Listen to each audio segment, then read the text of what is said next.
Doing on this fine evening? This is Dr. Gregory Clarke Sr., and welcome to the Comeback Conversations with Dr. Clarke. And as the Comeback Collective, members of the Comeback Collective Circle are starting to get themselves into the fray, we're not going to belabor long. We're not going to belabor long. We are about to embark upon part three of the legacy planning conversation. Why is that so important?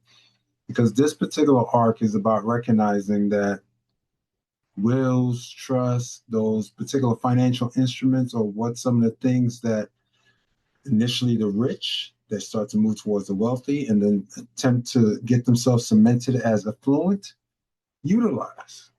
And as much as that, we hear a lot of people these nowadays, especially I live in the state of New York here in the United States, and you hear a lot of stuff about taxing the rich or taxing this and taxing that, which is true. Those who have the means should contribute more to society and allow for some of their blessings to be, spread the wealth, because we all gonna end up one day when we get to that point with the dash, you can't take it with you.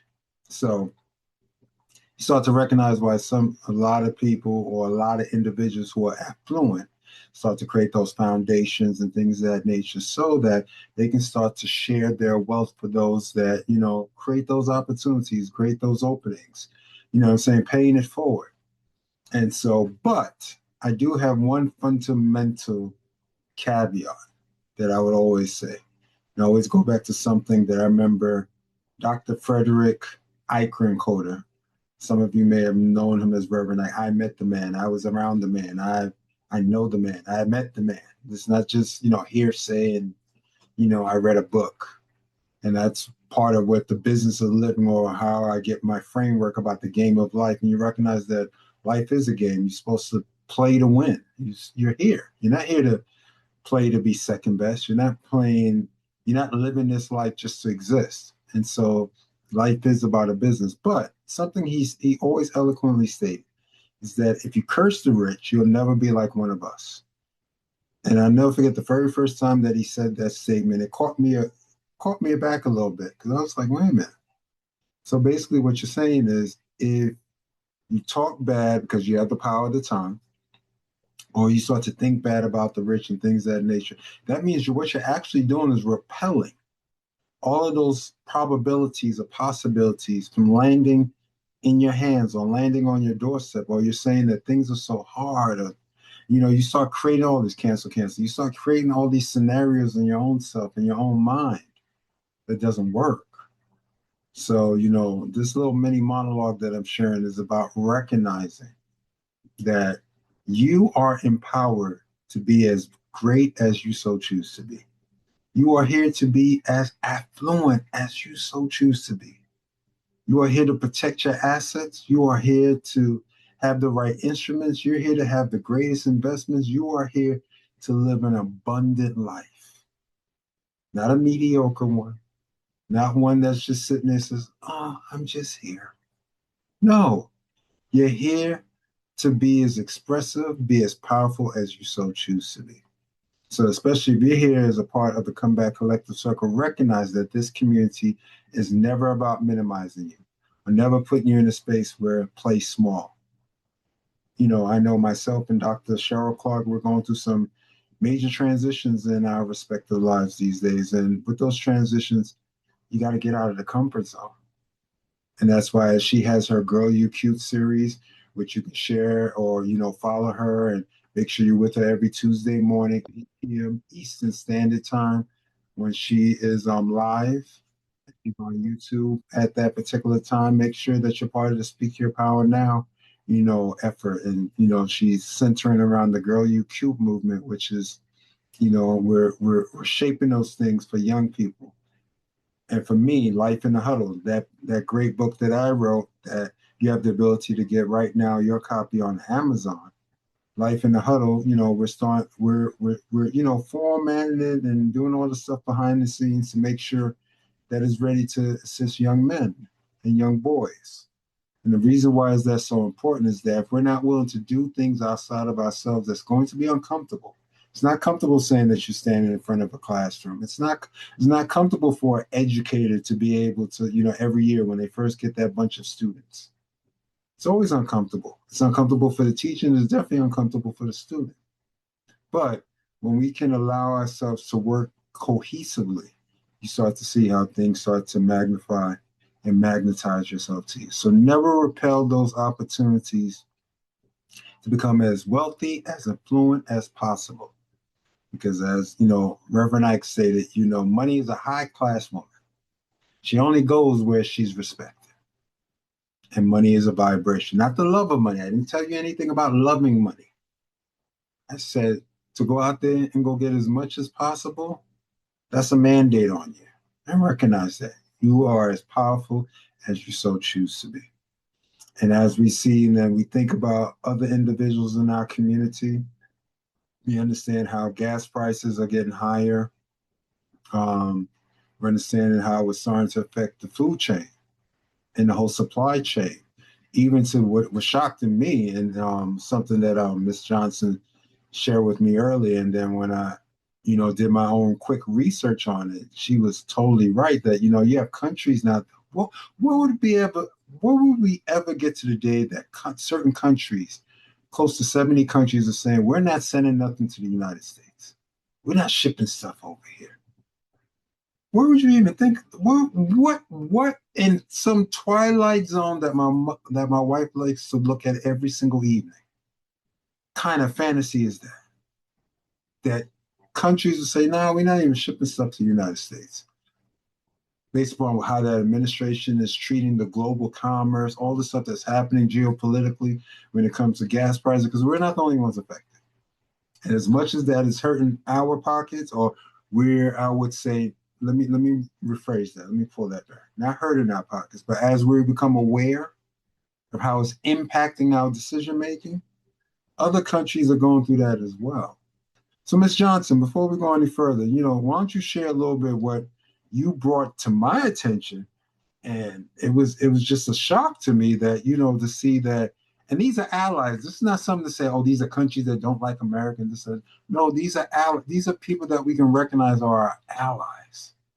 But we have let me not say something coarse, but what would you say to that, Ms. Johnson, when you brought that to my attention earlier today? I would say it's a childhood lesson that I had to learn the hard way on a international scale, which is biting off your nose to spite your face. Mm, Because of the reduction of the de minimis number. De minimis was a rule where if you ship something under $800 to the United States, there was no tariff, no extra fee. And that agreement was honored by, I would say, I don't know the exact number, but I would say at least over 80 countries. Our the president of the United States decided that no, everyone should pay. So he started imposing, he reduced that from 800 to I believe it's now $100. So if you're buying clothes on Temu, if you're buying apart from Japan, mm, there's a tariff. And other countries were like, wait a minute, why are we paying 110% tariffs on goods that 3 days ago were no tariff at all? So they're like, you know what? We're sick of this. So they matched energy, mm, increased tariffs, and they realized overall it makes no sense with this oppressive regime to shift. It's weird saying oppressive regime about the United States, but it's the truth. They're like, you know what? We're just not going to ship the United States anymore. So a lot of the equivalent of the United States Postal Service, like the service in the UK for sure, I've been reading up on it, will not ship to the United States starting in August. DHL is not going to ship to the United States. So it's crippling global. It's a crazy system that we've actually caused that's just making a bad situation globally worse. And I'm complete. thank you so much. Now think about that. Regardless if you agree with certain things or not, and this is the thing that not gets under my skin, but it just makes you wonder about humans, us as human beings. That at times we will vote against our own self-interest. Sometimes We will allow these tendencies that sometimes we may feel superior or moving those supremacist ways to other people, in regardless if it's citizen to citizen, regardless if you think we're better than other countries. And, that stuff is not mocked. Treat people the way that you desire to be treated. If you treat people correctly, it's like servicing your customer. If you're willing to service your customer effectively, that means there's a high probability if you do that well, and you do that once and you do that twice, before you know it, you'll have a repeat customer. If you have a repeat customer, that's how people end up becoming not just rich, but wealthy and affluent.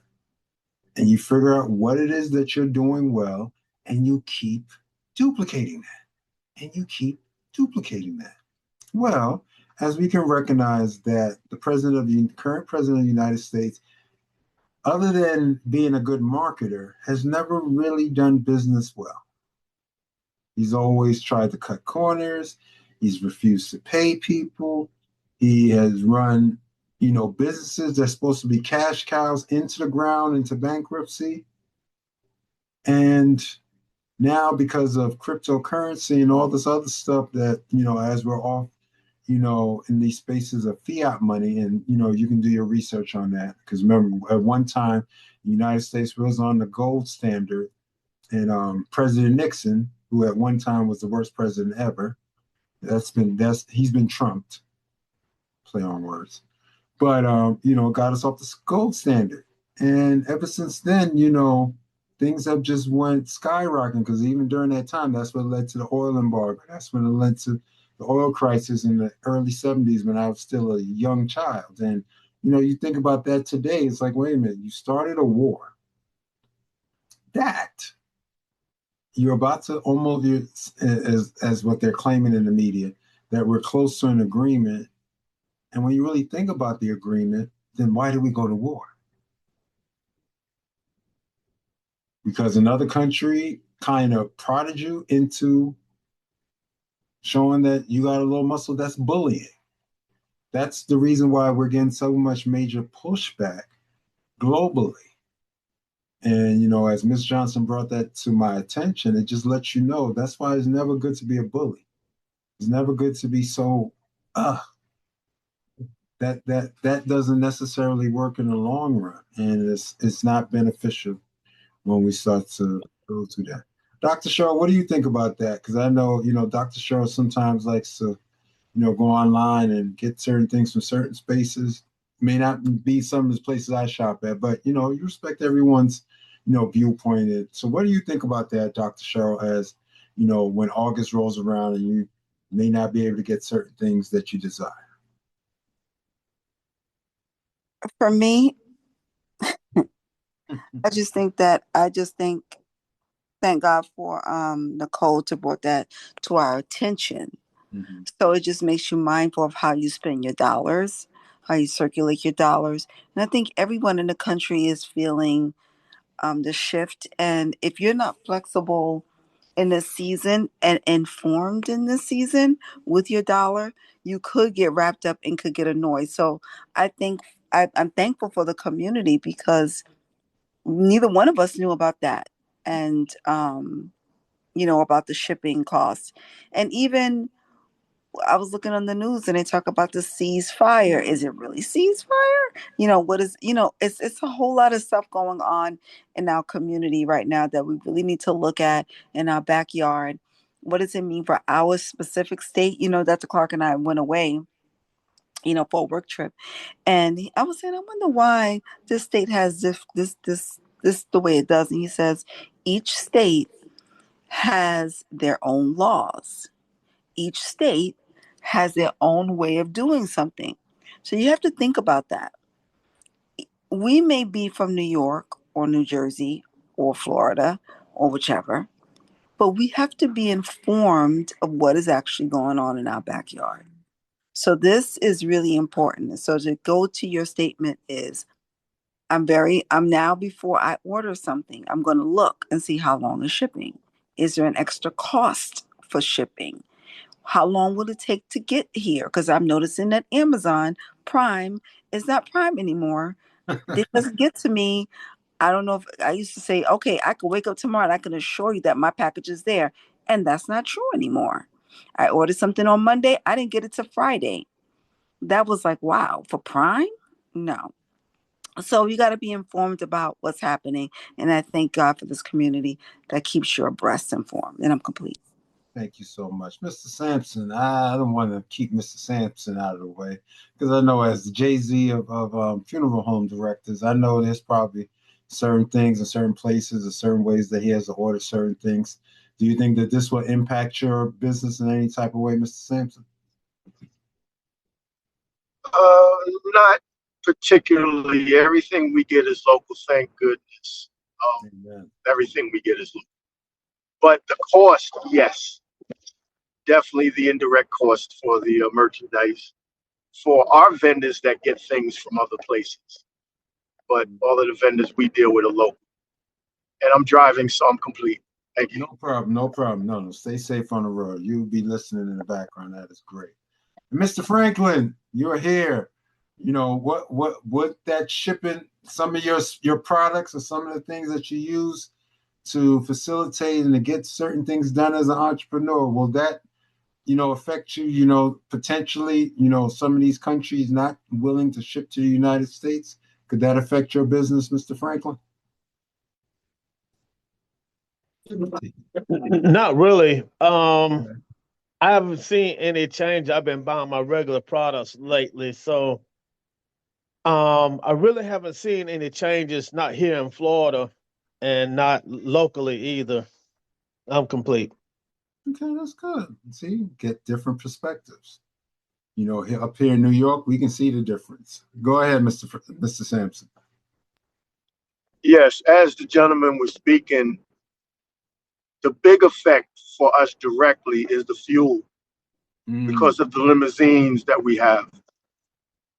So that is going to drive up the cost of the use of our vehicles. So yes, in that area, we're definitely going to feel the effect. I'm complete. Yeah, we're all seeing gas prices. I think that's the major Dr. reason. Clark, Go ahead, Mr. Franklin. I'm glad Dr. Sampson mentioned that. Um, Believe it or not, there's a Walmart supercenter across the street from us. Their fuel is much cheaper than Costco. I've been fueling up there. Here has been at the 89. Let's see, I think was it yesterday I fueled up at 436, and the regular cost was 446. And one day last week it was like 480 something. Um, these gas prices here have been like up and down, and I haven't been to Costco in a little while either. And come to think of it, passing by there today, there was a long line there. I don't think a lot of people here realize that Walmart's fuel is much cheaper than theirs. I'm complete. Okay. People are making choices, cost comparison. If I'm going to this supermarket or if I'm going to that supermarket, depending upon the sale. I know the other day I went food shopping here, and Dr. Cheryl always says, Dr. Clark, Dr. Gregory is just a food shopper. And says yes, and I kind of thank God that some of the lessons that I got, especially as a child, are still with me to this day because this could be for some considered a famine season. And it's not a famine season like, we're cursed or anything like that. But no, this is a pandemic, as some people would say. And when you think about it, this is not because of some sort of tension. This is not about some sort of resolve or some sort of negativity. No, this was all precipitated by the United States. And that's the thing that's so sad about it. And I mean, we can go into, that slush fund that they're attempting to create for criminals. I said it, because to me that is just outrageous that, we can't talk about reparations, but you got the audacity to talk about people who stormed the Capitol could potentially get paid by tax dollars. See, there's all kinds of things that globally and even within the United States, you start to sit there and shake your head like, it seems like a bad sitcom or a bad movie. You sit there through a C grade movie, not even a B grade, a C grade movie, and you sit there like, wait a minute, what did I can't even get this time back. What did I sit through? And hopefully, and as we're about to go into the teaching, hopefully we all, regardless of where we're at in the country, that we continue to make sure that we allow ourselves to be part of the process, because there's a reason why they're attempting to dilute our vote. They know our vote is powerful, and we can help change the dynamic. And I'm coming to you, Mr. Sampson, but we can change the dynamic. But if we don't participate in the process, we have no one to blame but ourselves. It's bad enough that they're doing all that they can to gut the Voting Rights Act, but we cannot allow this administration to run as if it's some sort of fiefdom. Yes, Mr. Sampson. Yes, I've been curious and I haven't heard it mentioned. If James Comey and Letitia James can file for it since they were done wrongly by the DOJ. I'm complete. That would be interesting. That would be very, very interesting. Yes, Ms. Johnson, I like that. That's a very interesting dynamic. Yes, Ms. Johnson. I've heard a couple of lawyers who happen to be African American saying that they're going to read the regulations when it comes out so that they can teach us all how to file for our piece of the ridiculous slush fund. I'm complete. People are looking into it. Well, that's true. I heard that myself as well. But the thing about it is, hopefully, see, this is the scary part. Hopefully, I was going to say, hopefully, someone in Congress will have a backbone. Because right now, to me, this has been the worst congressional cycle to me in the history of the United States. You're talking about what new laws have been put out there that has helped the people. All we've been arguing about is immigration, ICE, funding, and things of that nature. There has been no legislative work that we can sit here and say, oh, y'all people in Washington went there to do something to go back to your constituents to say, this is what we did, and this is can help you have a better life. Or you can lower taxes or raise taxes that can, whatever it is. There's no legislation going on. We can't even call them the legislature at the federal level. It's almost as if these individuals who are beholden to, it's not even beholden to the Republican Party no more, they're beholden to a man. See, at least before, and I can remember when Reagan was in office or when the first George Bush was in office, yeah, they had Republican ideals about smaller government, things of that nature, or things that you can recognize, okay, they have some conservative viewpoints. But at least they had the ability to sit across the aisle and say, wait a minute, we still got to work with the Democrats. Because ultimately, everyone needs to go back and say, yo, this is the type of work that we did to help everybody. But ever since the Tea Party in the early 2000s till now, it seems as if this Republican Party has been hell-bent on being evangelical. And that's the reason why, like, as we're going to get into this conversation about part 3 on the legacy plan, this is the reason why we have to figure out the rules that are around and how can we apply them for our benefit. No, you don't have to wait till you have $100 million to do this. You can do that if you have stuff that you're probably here in New York, you own property, you're probably already a millionaire just on property or close to it. And I'm not talking about having a bunch of houses. No, probably your one house will probably make you a millionaire in worth, in value. So you have assets that you can build upon, even that major asset that can say, wait a minute, we have some genuine assets that should be protected. And how the rich, the wealthy, and the affluent do is eventually those assets should not necessarily be in your name. And it's not about we're giving advice here. We're just telling you what it is. And you always seek out the right counsel. You seek out the right individuals, if it's a CFP, whatever it is, or a certified accountant, whatever it is that you do, or the right lawyer that can help you strategize, along with the fact of using some of the technological tools that you have at your fingertips. But it's always good to still get that extra set of eyes of someone who has went through and at least has the expertise to assist. And now we're ready to jump in to this teaching.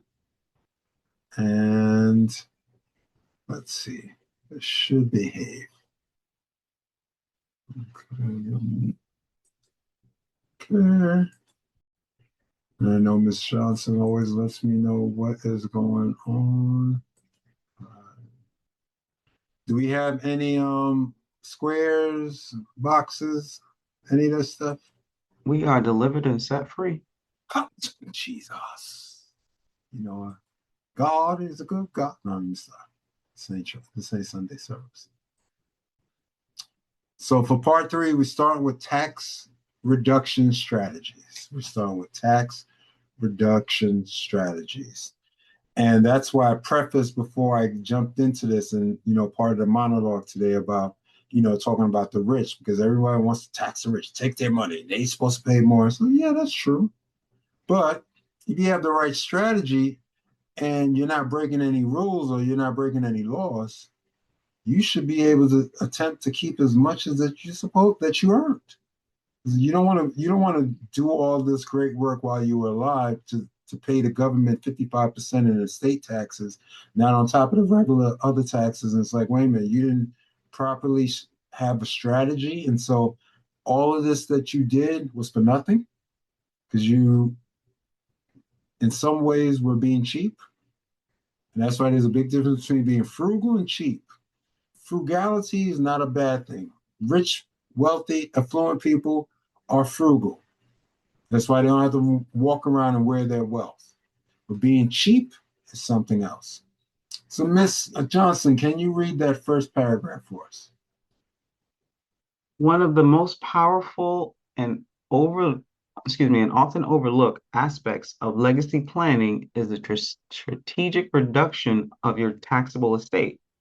Every dollar preserved through smart tax planning is a dollar that stays with your family rather than being paid to the government. The following strategies are legal, proven, and widely used by high net worth families. Establishing a trust account.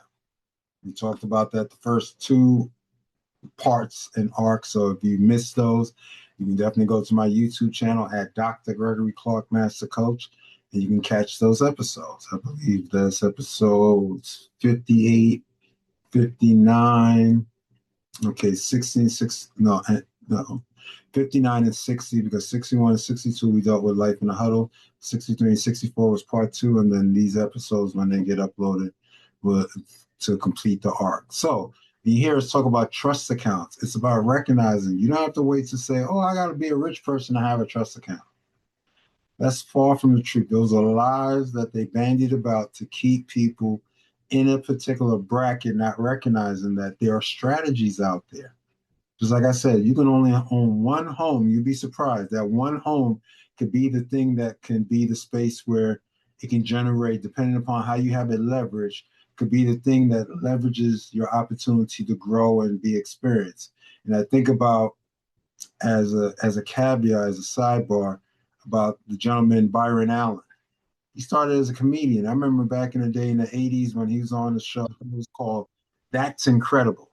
And yes, I'm dating myself. And probably some of you remember that show. That's incredible. That's where he got to start. But now he's in the fray of recognizing how to use leverage effectively, which is debt financing, depending upon how you call it. It's leverage. But you leverage assets that are generating some sort of cash flow and recognize how to make the business work for you. And through that, you service the debt while you're still growing the asset. And then eventually that asset becomes worth more than the debt that you got, and then you have something that you can trade off with. But when it comes to trust accounts, every single person under the sound of my voice can get a trust account. Just make sure that you have things situated and you follow everything to the T, but every single person under the sound of my voice, if you're a homeowner, even if you're a partial homeowner, you have a 401k, all these things can be put in trust. So establish a trust account. Irrevocable trust remove assets from your taxable estate while allowing you to direct how and when they benefit your heirs. Common vehicles include bypass trusts and irrevocable life insurance trusts, ILITs.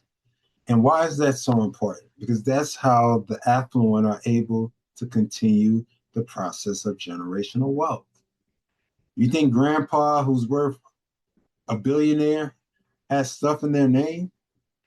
They have it in the trust name, or they have certain things in their company name. They have certain things that shield them or have a strategy.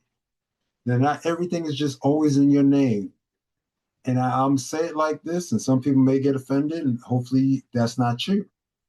But that's a poor mentality when you hear, oh, everything got to be in my name, and it's my name. My name got to be on it, and it's like, ooh, that was a positioning that someone had respective conversations about that. It's not about not owning something. Yes, you still control the interest and you still control the viability of it. But after a while, those who are wise recognize, no, I don't need nothing in my name. Because if I control the trust and the trust owns the thing, who do you think still owns it? Now you just put yourself one step away, where God forbid, when it is that time for you to transition, all of a sudden it's like, wait a minute, he doesn't have power of attorney on these accounts. All of his assets were already transferred to trust. It's like, oh, so the trust is not collected. And I think I said it a couple of weeks ago, like Michael Jackson, but hopefully some of you went and supported the movie. All that income and all or whatever is being generated, now all of a sudden his songs are being played more and things of that nature. All of that generates publishing. All of that generates interest. It generates money. That money, the trust that he set up, collects that, and then that trust will disseminate the funds the way the trust is set up. So even Michael in the afterlife is still taken care of the same way. Okay. As Gemini keeps being nosy. So now we're going to the next one. Strategic charitable giving. Charitable remains of trust, CRTs, and donor advised funds allow you to support causes you believe in while receiving significant income tax deductions and reducing estate size.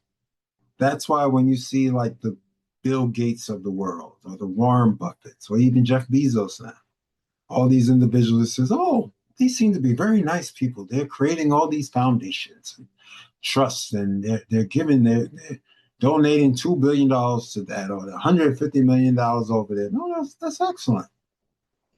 But understand, it's still a tax strategy that by them doing that, they can deduct those givings, which you can do even at this very second. That any good tax person will let you know, if you give to any 501c3, you can deduct up to 50% of your income if you itemize in your taxes. But then you go speak to your proper tax person, or whoever it is that's handling your affairs, and because each space is different. There's no one size fits all. But you start to recognize the advantage of having a strategy.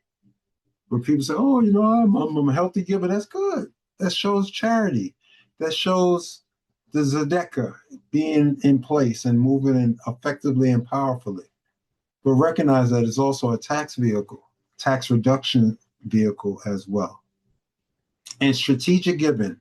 The IRS allows annual gifts of up to $18,000 per recipient. That was in the year 2024. So who knows, it probably went up a little bit more. Without triggering gift tax. Over time, systemic gifting is one of the most efficient ways to transfer wealth to the next generation tax-free. That's why when you hear sometimes certain people who are affluent say, I don't give my kid an allowance. I gift them certain things up to whatever the threshold is. For 2024, it's $18,000 a year. Now you think about it, if a child who's say 10 years of age or younger, you're pretty much covering all the expenses already. So if you're doing that and giving it to them as a gift tax, and you're putting it in the right investment vehicle, all of a sudden that child will end up having something that while you're growing the bigger estate, their stuff is growing as well. Because they can't touch it but until they reach a certain age. So think about if a child was being gifted $18,000 a year and they were in the right family the first, say, 20 to 21 years of their life. In the right investment vehicle, by the time they can even start to sniff to touch that money, they should be a millionaire already. But this is what the burgeoning rich, wealthy, and affluent do. So it's just strategies. It's not thievery. It's not, oh my God, we should these loopholes and then because if you were in the space to be blessed enough to be in those respective conversations, you'll be having those same conversations. So the outcome, a proactive tax strategy reduces your taxable estate, preserves more wealth for your heirs, and ensures the maximum portion of your life's work reaches the people you intended it for. Isn't that part of the, if we want to get, some people say we'll get spiritual or biblical, you're supposed to leave an inheritance for your children's children. So it's right, if that's right there in the good book, why aren't we doing that here in the natural? See, it's good to quote scripture, but if you can apply the principles and be active in your application of the principles, then you can manifest accordingly. Any questions before we move on to the next slide? Okay. Additional critical components.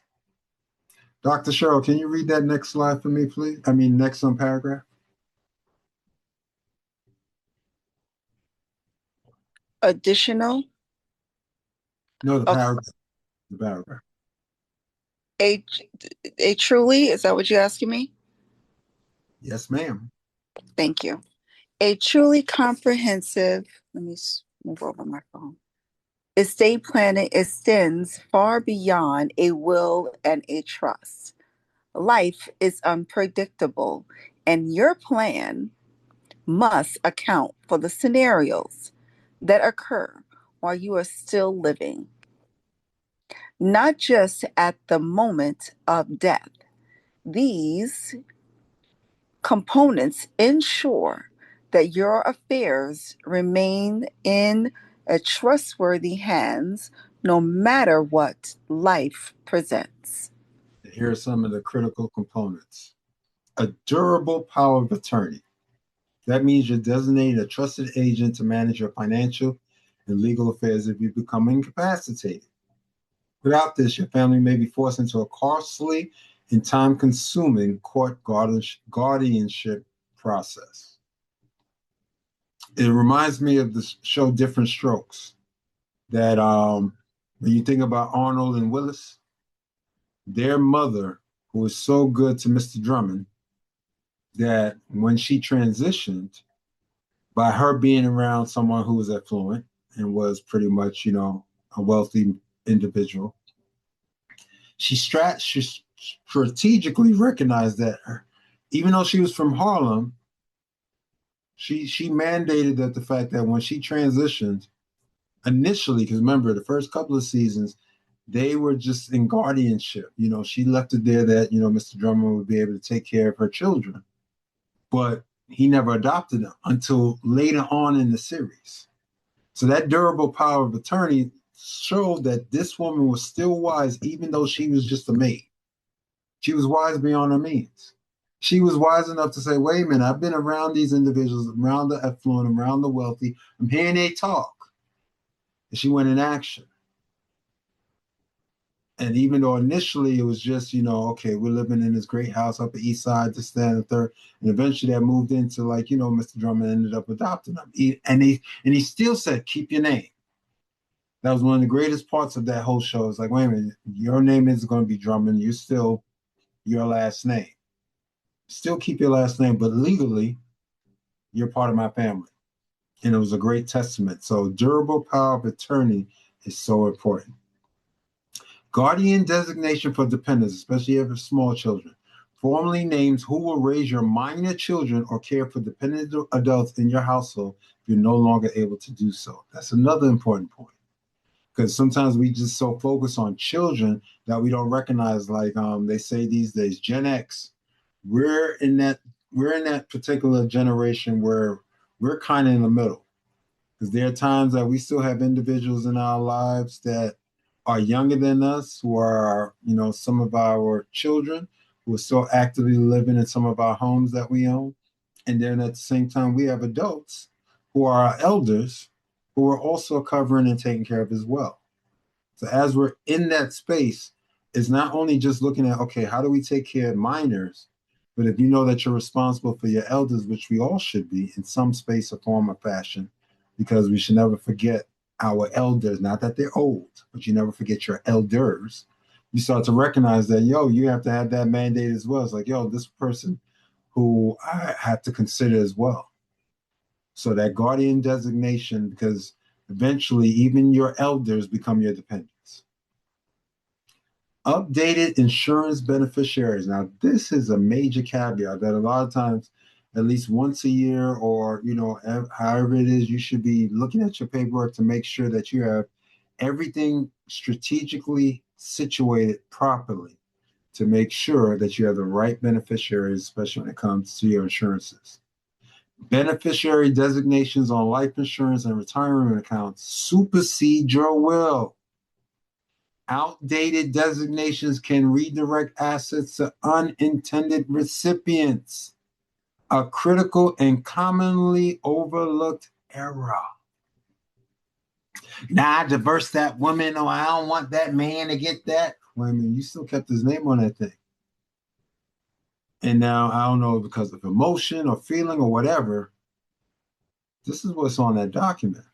Regardless of whatever it is that you felt that you were going to do or what your desire was, you didn't make your intentions known. So at least once a year, and usually most insurance companies will send you the communication. A lot of times people say, I don't want to open up. They just ask me about something about, doing a checkup about, no, do the checkup.